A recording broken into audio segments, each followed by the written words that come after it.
Pani Patrícia Garajová-Jariabková sa stala kráľovnou detí nielen s postavičkou Kuka, ale hlavne vďaka svojej úprimnej láske k deťom, o ktorú sa delí aj s mentálne postihnutými ľuďmi.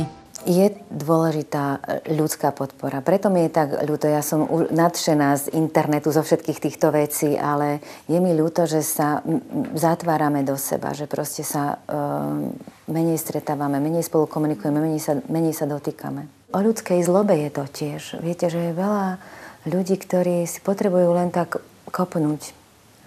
A im sa uľaví a niekomu uškodia a ešte aj to im dobre padne. A toto sú tie ľahko zraniteľné skupiny ľudí. To sú také dobré ciele. Pani Patrícia vyrastala na novopostavenom sídlisku na Sibírskej ulici v Bratislave. Na prázdniny však chodievala ku babičke do Spišskej Novej Vsi a k starej mame do Čierneho Brodu, ktorá ju naučila po maďarsky. Aspoň ja mám taký pocit, že vtedy bolo viac snehu, stále sme sa sánkovali a veľmi veľa sme chodili von. A naozaj to bolo takéto, tie sociálne siete, ktoré dnes už vlastne medzi tými deťmi neexistujú, vtedy fungovali. A minule som si to práve uvedomila, lebo máme psíka a venčili sme psíka a zrazu už sa tak smievalo a otvoril sa jeden balkón a odtiaľ, že Ferko, domov! A to bolo, zrazu ma to úplne prenieslo a vtedy som si povedala, toto som už 100 000 rokov nepočula, to už vždycká dnes. A ten chlapec hovorí, mama, ešte si tu dorobíme toho snehuliaka. A vtedy som si povedala, to bolo, dnes už to vlastne neexistuje. Pre mňa je väzba na starých rodičov neskutočne dôležitá. Myslím si, že dnes seniori to majú nesmierne ťažké, pretože deti na nich nemajú čas, ich vnúčatá sú s nimi veľmi, veľmi zriedka a tie aj väzby, aj spoločné témy sa vytrácajú a zdá sa mi, že budeme raz veľmi nešťastní z toho, čo vlastne z tých ľudí, ktorí túto emocionálnu rovinu nedostanú, lebo ju nemajú od koho dostať. Musia ju dostať od starých rodičov, od svojich rodičov a toto je taká veľmi veľká druhá polovica nás. Pani Garajová-Jariabková 4 roky dochádzala do Modry na dievčenskú pedagogickú školu a neskôr na katedru pedagogiky Univerzity Komenského v Bratislave. Deti miluje a pred kamerou i za kamerou pre ne urobila naozaj veľa. Teraz napríklad v nedeľu som bola prekvapená, išla taká povesť o Omarovi a Fatime, pekný príbeh zo 75. roka. Som pozerala na titulky, som si spomenula ešte, že sa vlastne robili tým klasickým spôsobom, že sa vyrábali titulky. Všetci tí ľudia mali vtedy o 30 rokov menej a bolo mi veľmi smutno, lebo potom som zase na druhý deň pozerala vlastne odovzdávanie Českých levov, pozerám veľmi veľa aj Českú televíziu a je mi smutno, že sme takí macožskí voči našim deťom. Vlastne, či sa to týka tvorby v televízii, či sa to týka tvorby v divadle. Nie je tá tvorba podporovaná. Ľudia, ktorí by aj chceli, tak sú vlastne, majú to veľmi ťažké. Ja som vlastne tretí raz, keď som odišla z televízie, tak som si povedala, že asi sa nedá bojovať proti veterným mlynom, asi treba tú energiu, ktorú človek má, potom nasmerovať niekde inde, kde vlastne môže robiť možno, že niečo podobné. Robila som potom v divadle AHA dlhé roky. Ale toto obdobie nežičí tvorbe a vôbec aktivitám pre deti. Našťastie existujú nadšenci, ktorí tvorbu pre deti berú ako poslanie. Aj v bratislavskom bábkovom divadle Gašparkovo práve počas nášho rozhovoru inštalovali unikátnu výstavu bábok a marionet. Detskú úprimnosť a nezištnú lásku prirovnáva k mentálne handicapovaným ľuďom, ku ktorým má blízky vzťah, keďže aj ona má zdravotne postihnutú dcéru Michaelu. Viete, ja som taký človek na všetky strany, ale už som si povedala, že ako toto musí byť taká moja cieľová skupina, práve tí ľudia s mentálnym postihnutím.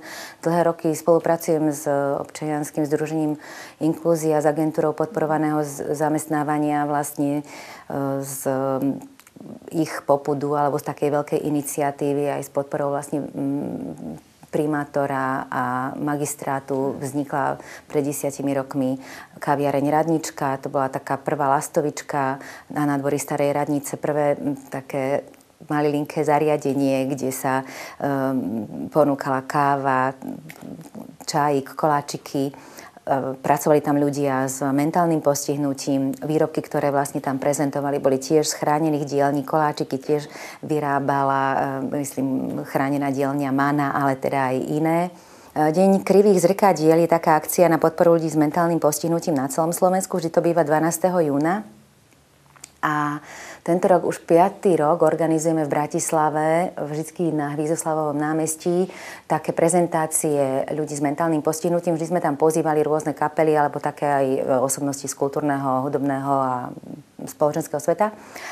A teraz sme si povedali, že spravíme koncert práve pre širokú verejnosť, pre ľudí, ktorí možno, že sa veľmi tejto téme nevenujú, nezaujíma ich. Oslovili sme Janu Kiršner, ktorá veľmi nás podporuje, vlastne povedala, že veľmi rada vystúpi. Takže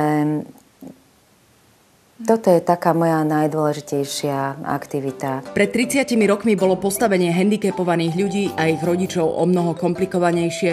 Aj dnes sú však priepasné rozdiely medzi menšími dedinami a mestami. Vtedy naozaj nebolo internetu, nebolo tých informácií a možno, že práve preto vďaka trebárs aj združeniu na pomoc ľuďom s mentálnym postihnutím proste si rodičia posúvali informácie a robili tú podpornú sieť, ako sa len dalo. Ale ešte stále nemôžu tie deti chodiť bežne do škôl. Vlastne ešte stále sú segregované v špeciálnych školách. Ešte stále nemôžu ísť na strednú školu. Nie sú vytvorené pre nich podmienky, aby mohli naozaj nabrať a vzdelávať sa do tej miery, do akej sú schopné. Proste opačne. My sme tí, ktorí musíme hľadať tú cestu, ako využiť ich schopnosti, v dobrom zmysle slova samozrejme, aby nám poslúžili, aby nám pomohli, aby nám oni niečo mohli dať, lebo oni by chceli a oni to dokážu, oni toho naozaj veľa vedia. Čiže toto je pravda. Ten svet oproti tým 30 rokom dozadu je o mnoho informovanejší, je tolerantnejší práve vďaka tým informáciám, ale tá predpojatosť, ja mám pocit, že je ešte veľká. Moderátorka Patricia Garajová-Jariabková berie svoje deti ako vzácny dar a ťažký rozvod s prvým manželom ju vlastne posilnil. O svojich skúsenostiach sa rozhodla otvorene rozprávať aj na verejnosti. Ja keď som prvýkrát rozprávala do rozhlasu, tak mne potom zatelefonovala jedna pani ešte priamo tam, to bolo na Kolibe. A hovorila, ja som nechcela hovoriť do éteru, ale vy ste známa osoba a vy sa za to nehambíte. Vždy mi je ťažko, keď to poviem, že máte postihnutú dceru. A viete, my máme syna a o ňom na dedine a o ňom nevedia ani naši susedia. Ale my už sa za neho tiež nebudeme hambiť. A vtedy som si uvedomila, že je strašne dôležité o týchto veciach hovoriť. Stále je to dôležité o všetkom. Bohužiaľ, nemám vždy hovoriť, nerozprávaj toľko veľa už zase, lebo ty si potom všetko tak odkryješ a potom si taká zraniteľná, ale ja si myslím, že to je hrozne dôležité. Tiež keď som sa rozvádzala, tiež to bolo hrozne ťažké. Nemohla som najprv o tom hovoriť, ale tiež som potom začala o tom rozprávať, pretože viem, že je veľmi veľa žien, ktoré podobné veci prežívajú. Keď už len jednému človeku to môže pomôcť, ja som sa naučila. Mne dodnes ako ženy telefonujú, pýtajú sa. A keď nič iné, len im poviem nejaký telefonát na nejakú psychologičku alebo na nejaký ďalší kontakt, tak viem, že možno, že jej to pomôže. Pani Patrícia je príkladom silnej ženy, ktorá vďaka svojej úprimnosti a pracovitosti zvláda aj neľahké situácie.